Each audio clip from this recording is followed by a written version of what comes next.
Olá a todos, tudo bem, pessoal? Espero que vocês estejam me vendo e ouvindo bem, tá bom? Continuando aqui a minha sériezinha que eu estou atualizando, análise crítica, tá, do Novo Testamento, eu vou falar agora das genealogias de Jesus, tá bom?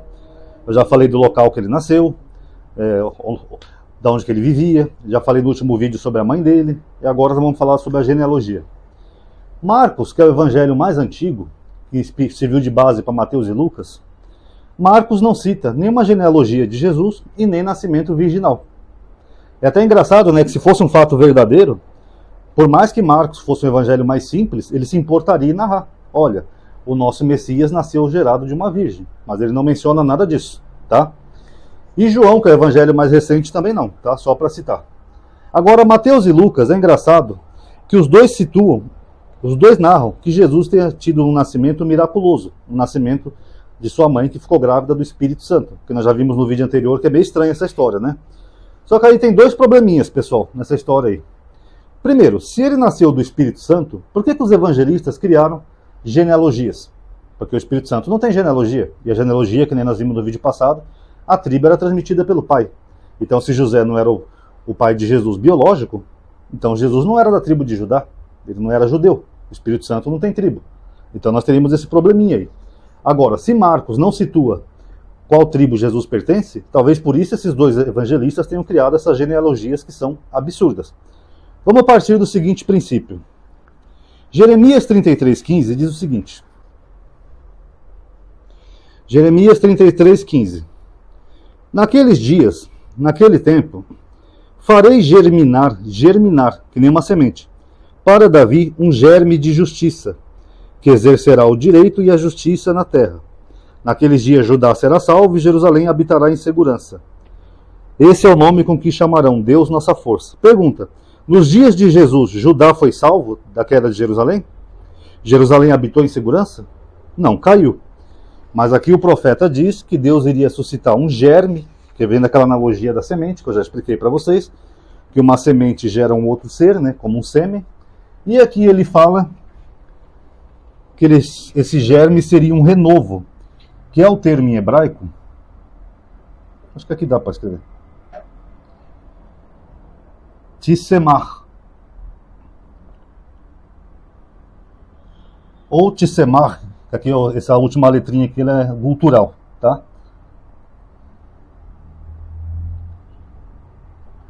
Um renovo, pessoal, ou germe. Germe também é daquela outra palavrinha em hebraico, tá? Que é essa aqui, ó, zerá.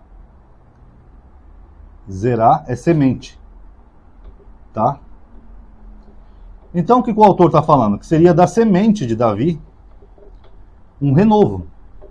O que é um renovo? Um renovo é um galho novo de uma planta que gera outra planta. Tá? Então é isso que o profeta está falando. Agora, se Jesus nasceu do Espírito Santo, como é que ele pode ser a semente de Davi? O Espírito Santo é de qual tribo de Israel? Nenhuma.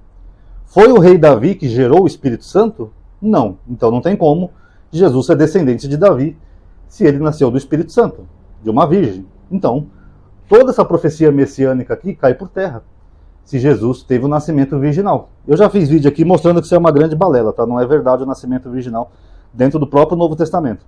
Mas para os que acreditam que Jesus teve uma concepção sem sexo, o nascimento virginal, então essa profecia aqui falhou.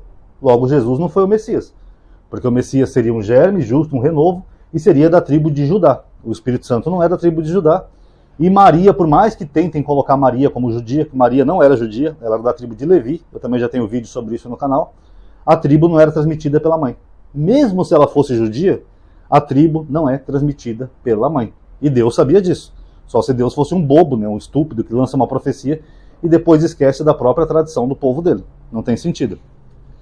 A genealogia de Mateus e Lucas, elas são absurdas porque elas partem de filhos diferentes, tá?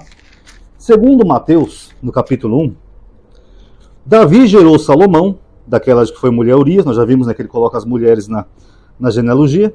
Salomão gerou Roboão, Roboão gerou Abias. Então, a genealogia aqui parte de Salomão. Já segundo Lucas, em Lucas 3,31 ele fala assim: filho de Meteia, filho de Mená, filho de Matará, filho de Natã e filho de Davi. Filho de Natã, filho de Davi. Então Jesus era descendente de Davi por Natã. Só que aí tem um probleminha aqui, pessoal. Vamos colocar aqui no topo o rei Davi. Ó, Davi. Aí Davi vai lá, ele tem 2 filhos. Dentre os outros, tá? Mas os 2 que aparecem na genealogia. Um é Salomão e o outro é Natã. Se esses 2 aqui são irmãos e os 2 são filhos de Davi, como que 2 irmãos diferentes iam gerar um descendente em comum? Meio difícil, né, pessoal? Ah, Madinho, mas até chegar lá, um casou com a irmã do outro, não sei o quê. Não, mas eu não estou falando de Jesus, pessoal. Eu estou falando que as 2 genealogias, elas mencionam isso daqui, ó. Ó, Lucas 3, versículo 27. Filho de Joanã, filho de Reza, filho de Zorobabel, filho de Salatiel. Ó, Zorobabel, filho de Salatiel. É o mesmo que aparece aqui na genealogia de Mateus, ó.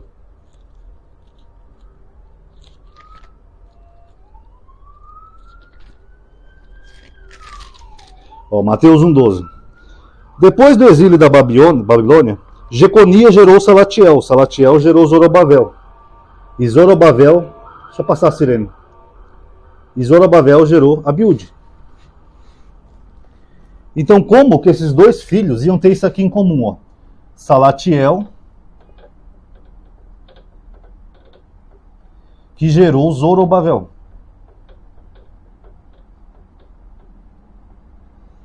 Tem como, pessoal, pegar essas 2 genealogias diferentes e encaixar aqui? Tem como? Complicado, né, pessoal?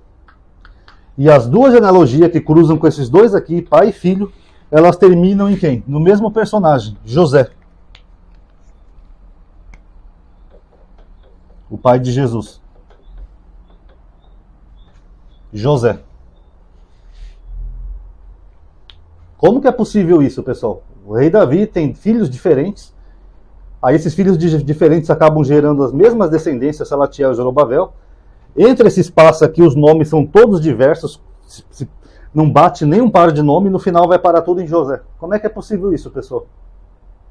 Fora que a genealogia de Lucas, ela tem acho que umas 17 nomes a mais do que a de Mateus, que daria muito mais gerações do que Mateus. Mateus omite 2 nomes na sua genealogia, que você pode ver em Crônicas. Ela é baseada em Crônicas. Ele omite 2 nomes para fazer aquele joguinho de 14, né? Números de 14. De Davi até Abraão foram 14. De Davi até o Zorobabel foram 14. De Zorobabel até o Messias, 14 gerações. Mas é malandragem de Mateus. Então as 2 genealogias são absurdas. A de Lucas parte do filho errado, que é isso aqui, ó. Natã cita uma descendência errada de Salatiel e Zorobabel, que a de Mateus, nesse ponto, é mais correto, conforme vocês podem ver em Crônicas, tá? Quem quiser ver, depois eu vejo até o número aqui do livro, tá, de Crônicas. A de Mateus é um pouco mais coerente. Ó, vocês podem ver em 1 Crônicas 3, 17 e 19. A descendência de Salatiel e Zorobabel parte de Salomão, tá? Então Lucas fez uma genealogia completamente absurda. Ah, Ronaldo, então a genealogia de Mateus está certa. Não, porque aqui onde nós acabamos de ler, ele fala assim, ó. Mateus 1,11. Josias gerou Jeconias e seus irmãos, por ocasião do exílio da Babilônia.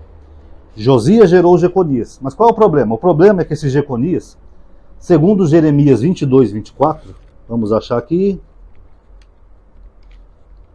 ele foi amaldiçoado por Deus.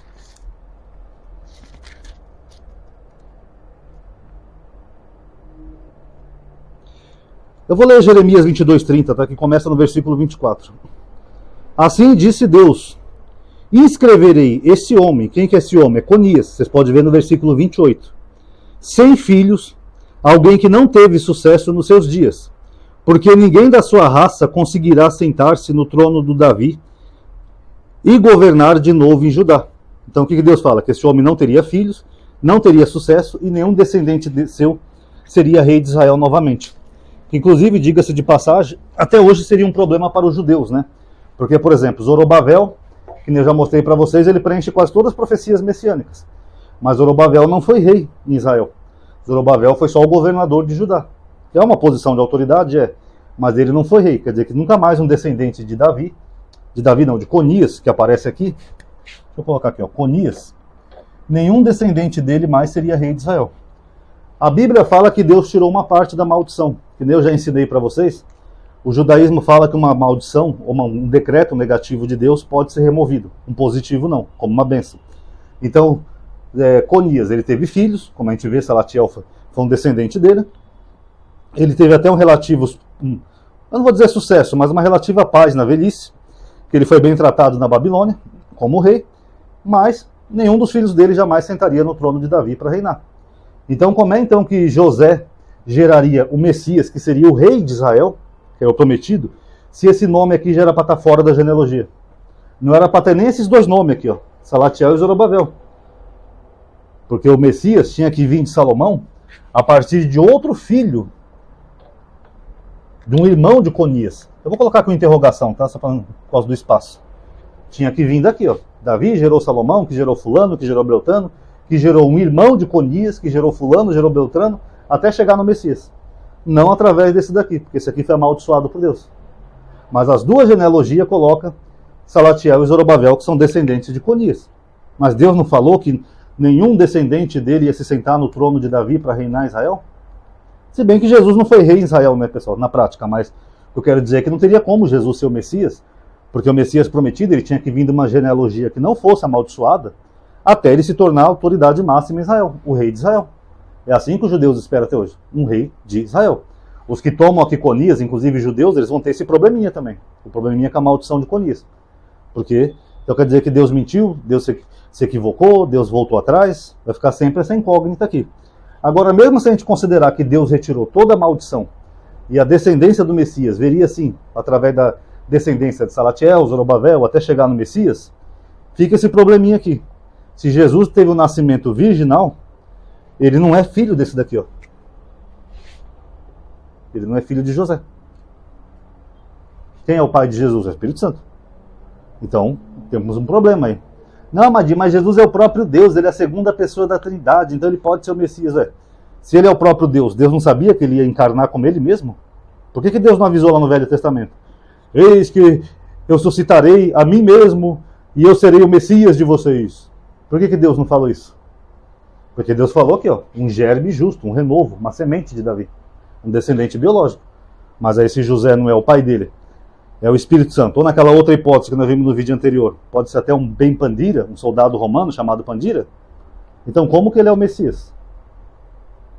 E para que duas genealogias tão absurdas assim, se no final os dois, tanto Mateus quanto Lucas, acabam dizendo que ele não é filho de José? Complicado, né, pessoal? Essa é uma das muitas confusões e loucuras do cristianismo, uma religião completamente maluca. O cara nasce de uma virgem, mas tem duas genealogias absurdas para dizer que ele é descendente de Davi, sendo que ele não é filho de José. Mas a profecia dizia que ele ia ser um descendente, ó, biológico de José. É mais uns absurdos, tá bom? Então tá aí, pessoal, deixa eu passar a sirene. Sempre que eu tô gravando o vídeo vem sirene, é complicado. Tá aí, pessoal, espero que tenha dado para entender, tá? Eu também já tenho um vídeo com captura de tela falando sobre as genealogias, tá? Para quem quiser ver. Porque tem pessoas que preferem vídeo assim com a luzinha e tem pessoas que preferem com captura de tela. Que ali eu coloco os versículos, copio da Bíblia, bonitinho. Então fica ao critério de vocês, tá bom? Espero que tenham gostado. Espero que dê um like e comente o que acharam, que isso ajuda a aumentar a atividade do canal. Vocês sabem que o YouTube só funciona com engajamento, tá? Então comentem, dê um like, ativa o bendito sininho, tá bom? Muito obrigado a todos por terem assistido, tá? Paz a todos.